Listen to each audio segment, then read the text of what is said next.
Good evening, everyone. Happy Sunday evening, and welcome to the BattleCry. I am your host, Mark Meckler, president of Convention Estates, and we have a lot of news to recap this week. It's been a crazy week, but before we do, we want the call to action to go out because it's good that you listen. I appreciate you being here with me. I love you guys, but I need you in action. A call to action is more important than anything else we can possibly do. You actually doing something to save the country is what really matters to me. Should matter to you too. It definitely matters to your kids and your grandkids and our posterity. So I'm going to start with this. I'm going to tell you to do what I'm doing right now, which is to get involved in your party. Whatever party you're a member of, literally, I don't care what party you're a member of, just get involved. And in order to do that, you need to go out, and I would recommend that you get involved at your local precinct level. Start there. That's what I'm doing right now, starting at the bottom. And so I'm going out and participated in my local precinct convention. And for me, then that leads to a district convention and so on until you get to your state party convention. I am unfamiliar with all of this stuff. I haven't done this in the past. Mostly I'm on the road. I travel a lot, paying attention to national, but I always preach local, right? I talk about you should be involved locally. So I'm going to practice what I'm preaching, and I'm getting involved locally, and I hope you will too. Start by looking up what's your local precinct, when are your precinct conventions if they haven't already happened, and go participate. Don't be intimidated. That's how everybody gets started. I honestly have no idea what's going on, so that makes me a little bit nervous to go, but I go. I found out it's not that complicated, right? And as I move my way through the process, I'll learn more, and I'll talk to you a little bit about it, about how it works at the local level. At the precinct level, usually very few people show up. That's the way it was at mine. I assume that's the way it will be at most of them. I know there are exceptions, but generally not a lot of people show up. People who do show up generally pretty friendly, and they're going to be excited to see a new face and have you there participating. So if you want things to be better in the country, I hear a lot of you complaining about your party and how your party doesn't represent you. Well, then go be the party. Be the person that represents what you think needs to be represented in the party. I'm doing it, and you should too.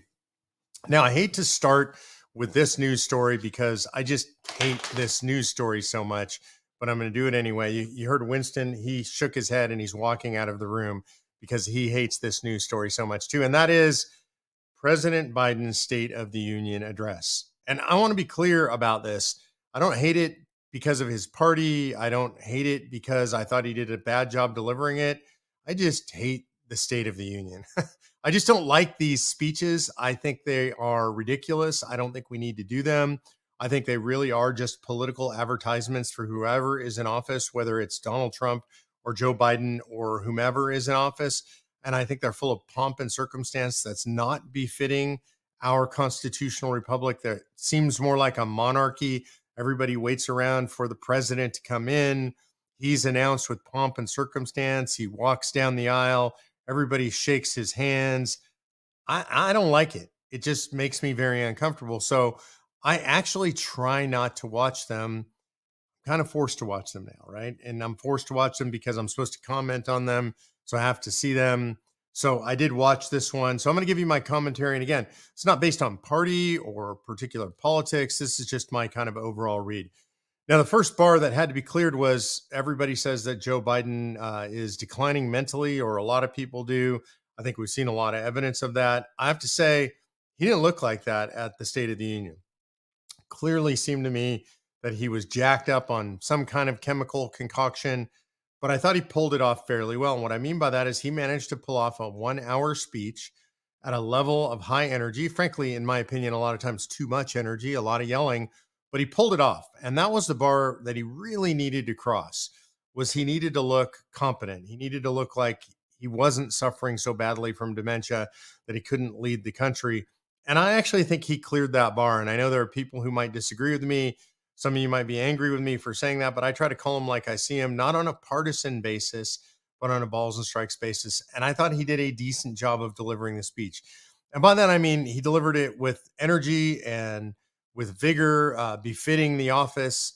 So he pulled that part off. I thought the tone of the speech was very ugly and aggressive, a lot of yelling, kind of weirdly, a lot of yelling. Apparently, I've read out there from a bunch of people who've now seen the prepared text that there was something like 87 exclamation points included in the text. And I think he did a lot more than that.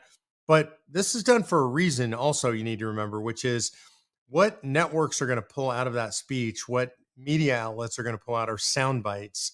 And so it gave him a chance to make sure that almost all the sound bites sounded cogent and enthusiastic and excited and full of energy, all the stuff that he needs to project. So I thought in that way it was successful. I thought the speech was very divisive, and that's been sort of his nature throughout his presidency, was to divide off MAGA Republicans, as he calls them. He went after the Supreme Court in a way that I thought was really bad for our system, unpresidential. I don't think the president standing at the podium should be criticizing the Supreme Court. Frankly, if I were the Supreme Court, I don't think the Supreme Court should even be in attendance at the State of the Union, but they were, and he attacked them. I didn't like that part. I didn't like much of it, but I thought he was very aggressive on the Supreme Court. I thought the place where he got into the most trouble was when Marjorie Taylor Greene started shouting out that he needed to say the name of Lachlan Riley and or Lakin Riley. I apologize. I don't know how her first name is correctly pronounced. I've heard it both ways. I don't mean any disrespect there. And the president picked up some kind of silver medal. I don't know what that was. And he said that he said Lincoln Riley. So he got her name wrong. Her name's not Lincoln. I didn't pronounce it correctly necessarily either, but I'm also not the president and not expected to know that stuff. So he said Lincoln Riley, and he said she was killed by an illegal. And this is interesting because that's a term that normally conservatives use, or term that Republicans use, calling illegal immigrants illegals. And the left hates that term. And they went after him for it after the speech. So he tried to sort of blunt criticism by naming the victim of that recent murder by an illegal immigrant. But then he called the illegal immigrant an illegal properly, in my opinion, and he got vilified by the left for that. So sometimes you just can't win. And in that one, I thought he really got into trouble, and you could see him kind of stumbling as he tried to interact with Marjorie Taylor Greene and some other Republicans that were kind of heckling him. I'm not a big fan of the heckling at these events, but it showed his inability to handle things on the fly.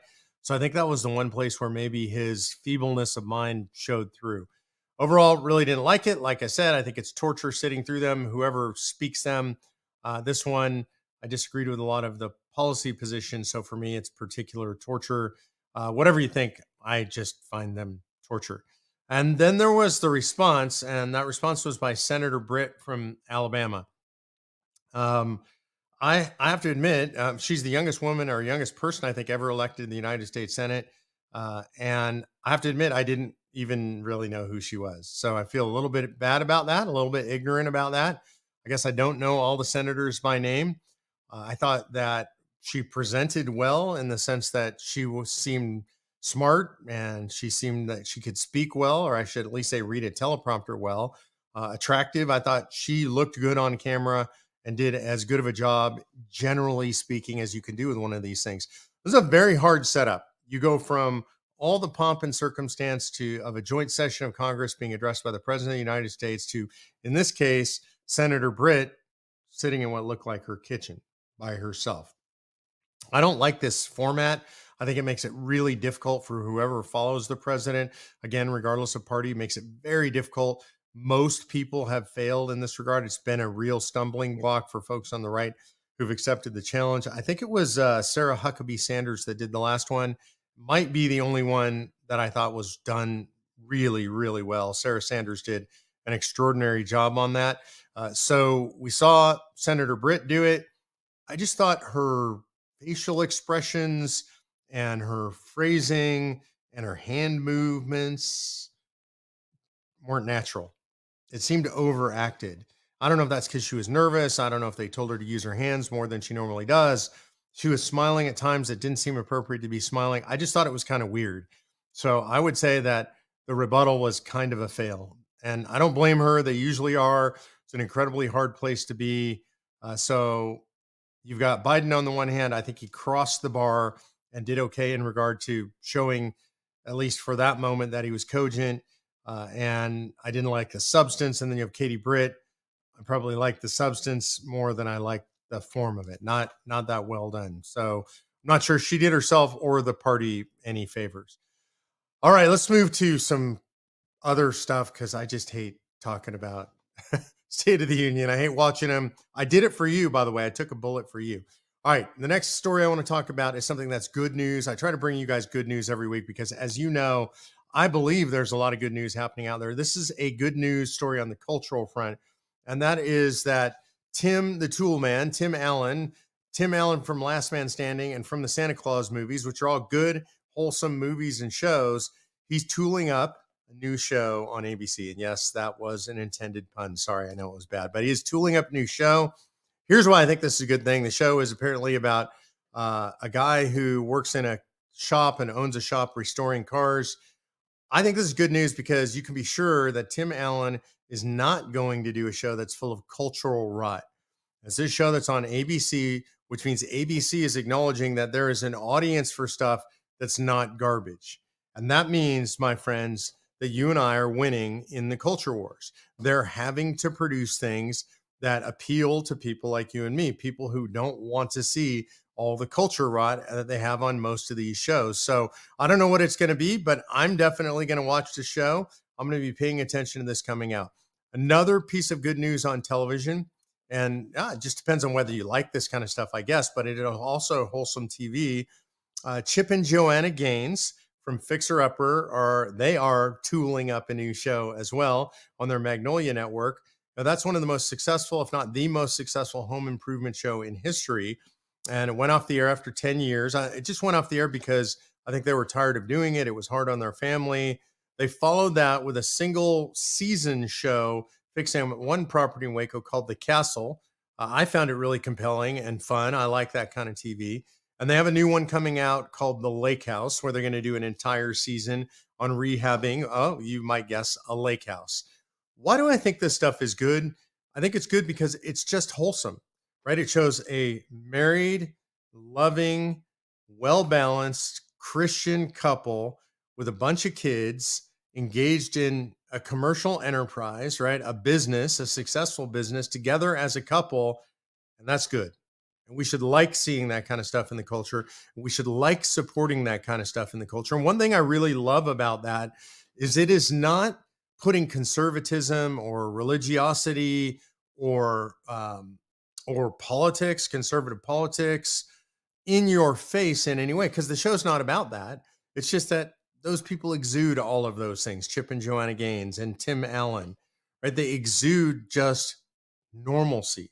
I mean, I think this is a big deal. What we're shooting for is not MAGA, but what I call MANA, MANNA, Make America Nearly Normal Again, MANA. And the reason I say make America nearly normal again, because America's never been a normal country in the historical sense. We've always been an outlier, but we want to go back to America's normal. So MANA is something that we need every day from God, right?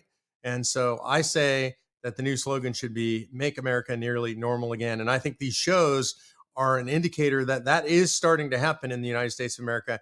And you should be glad about it. You should be happy about it. In more good news, and again, there's a lot of good news. I want you guys to pay attention to the good news as well as the bad. You get all the bad news from everybody else.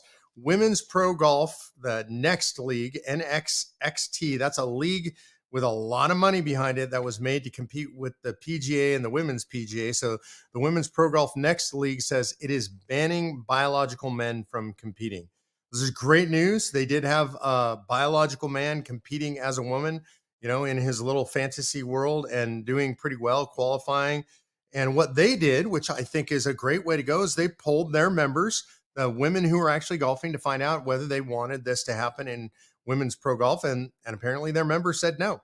And so they're putting in a rule banning biological males from competing in the Next League Golf. Look, I don't watch golf. I admit it. I don't play golf. I never played golf because I didn't like being away from my family that much. And it's expensive. It's just not a hobby that I ever took up. I don't watch it on TV, but I would be more likely to watch the Next League because they did this than other leagues that might not ban women. Every female sports league should ban males from competing. And by males, I mean biological males, people who are born males, the only kind of males there are. And while we're on that, let's talk about the language around the trans stuff. First of all, people say you're denying trans people. I get this all the time. And my answer is, yeah, that's correct. I am. There's no such thing as trans people. They don't exist. You can't transition from one gender to another. So there is no such thing as trans. That's a made up thing. Now, there are men who believe that they're women genuinely. They have a psychological disorder, gender dysphoria. There are women who believe they're men, same thing. It's a very, very, very, very tiny percent of the population, and they should be treated psychologically. They should receive the treatment that they need to try to make them more comfortable in the genders in which they're born. The vast majority of people who pretend to be the other gender, people who say they're trans, those people are perverts. They're people who have a fantasy, a perversion that they are the other sex. They love that. They get sexually aroused from that. It excites them. Men who pretend to be women, who think they're women, is called autogynephilia. I don't know what it's called for women who pretend to be men, but this is just a perversion. It's a sexual attraction. They get off on it. So you got men and women who pretend to be men and women. That's a form of mental illness also, in my opinion. The fact that they want to act that out in public, they expect you and I to go along with it. I'm not going along with it. You shouldn't go along with it. That's not cruel, by the way. That's called reality. And you should never let anybody talk you out of reality. That is the ultimate power. If they can get you to say things that aren't true, if they can get you to say men are women and women are men, they're getting you to say something that is a denial of reality. And then they control your mind and they control everything about you. And you should never, ever go along with that. CVS, on the other hand, wants their employees to go along. CVS, the giant pharmacy chain, the big corporate pharmacy chain, they've now gone full DEI. So I guess that means I found another place not to shop. I like this. They're actually cutting down my options. And I love the fact that they're cutting down my options, because I'll go to places that don't go full DEI until there are no more of those, right? Then I'll have to pick the least worst. But CVS is a pharmacy that I used to shop at. I quit shopping at my local CVS for the most part because they're inside Target.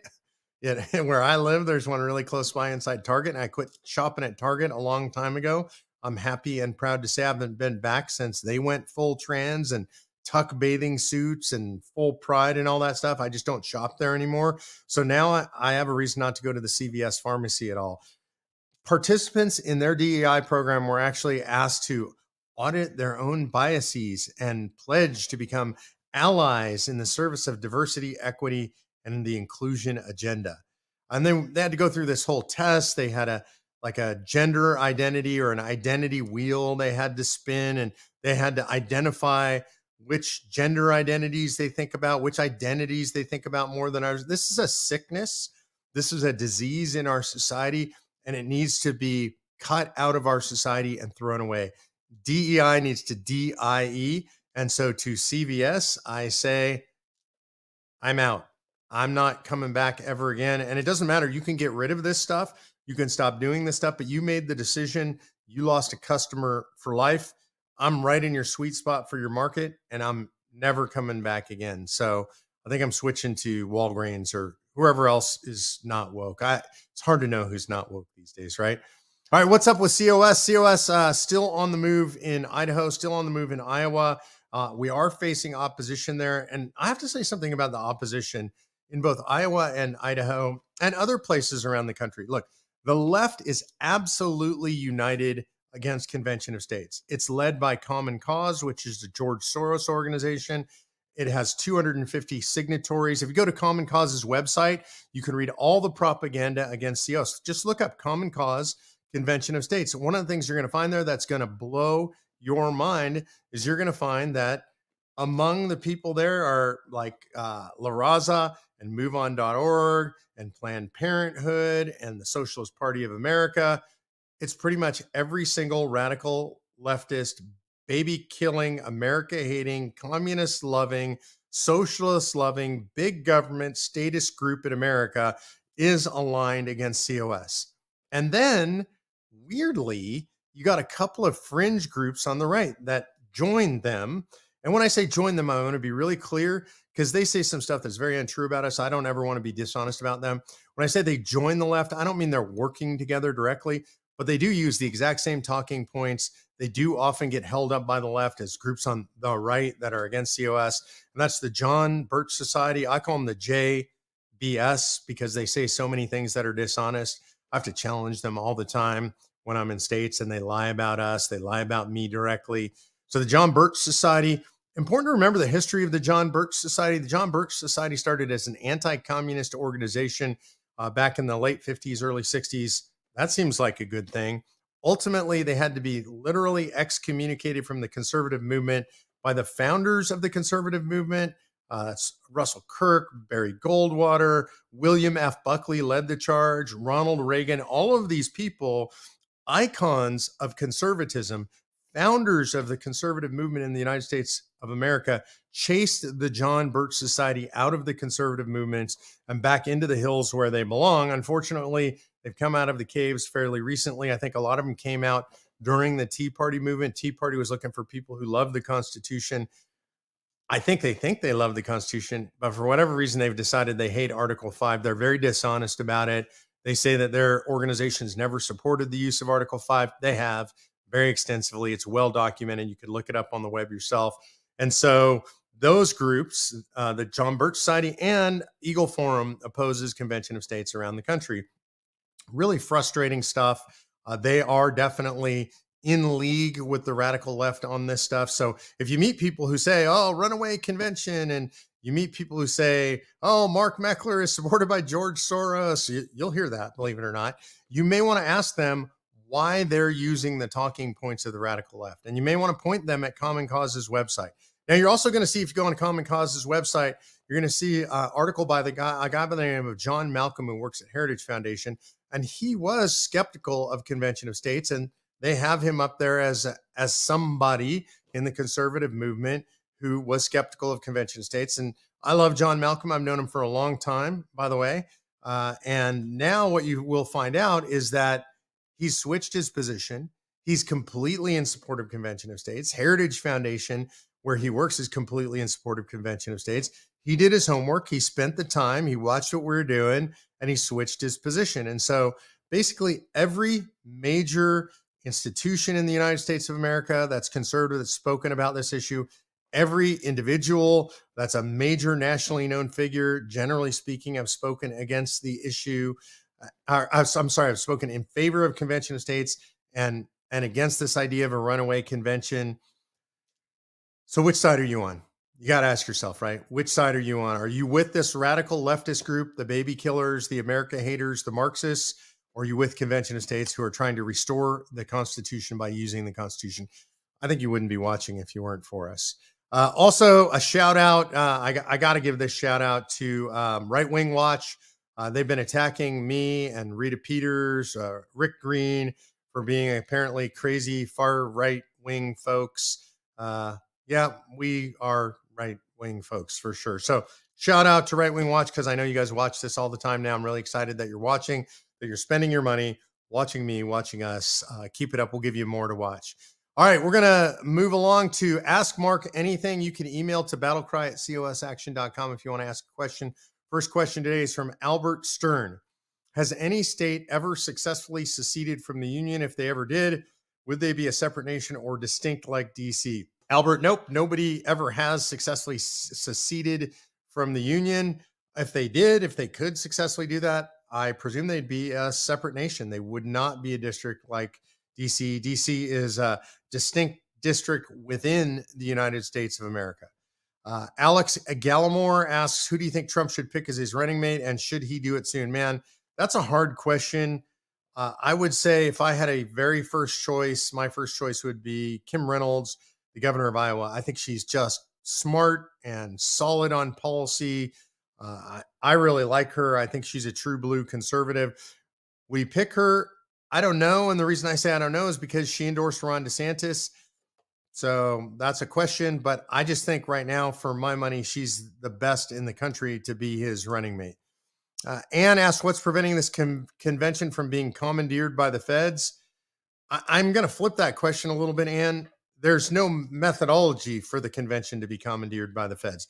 This is a gathering of the states, and the states have sovereign authority. There's no involvement of the feds in it. There's no authority for the feds to be in it anyway. No states would want the feds involved in it because it's about the states asserting their authority. Certainly the supermajority that called the convention wouldn't want the feds involved. So That's what's to prevent it is there's no mechanism whereby they could even get involved. If they said, hey, we want to come to convention, the states would just say, well, there's not a role for you in convention. If you look at the Constitution, it says the states are calling for a convention, they convene in that convention. There's no role for the feds in that convention. The feds have their own way of proposing amendments. That's when 2/3 of both houses of Congress propose, goes out to the states for ratification, just like after a state-based convention. But it's just a weird question. What's preventing the convention from being commandeered? There's just no method for the feds to even be involved, let alone commandeer. All right, that's the last question for the day. I want to promote the Case for Convention of States with Mike Ferris. Great video premiere event that's taking place this coming Wednesday, March 13th at 8 p.m. That'll be on COS's Rumble, X, Facebook, YouTube. I want to promote the COS at home mailbag naming competition. You can go to www.conventionofstates.com/mailbag if you want to submit a name for that mailbag. We want something catchy and cute and quaint, something that people remember. We're accepting submissions through March 13th. That's for COS at Home's mailbag competition. Go to www.conventionofstates.com/mailbag. You have a great week. Be positive. Look at the good news. Go get involved in your local party, whatever your party is. And you can learn more at conventionofstates.com. Go to conventionofstates.com, sign the petition, get involved today. God bless y'all. We'll see you next week on the Battle Cry.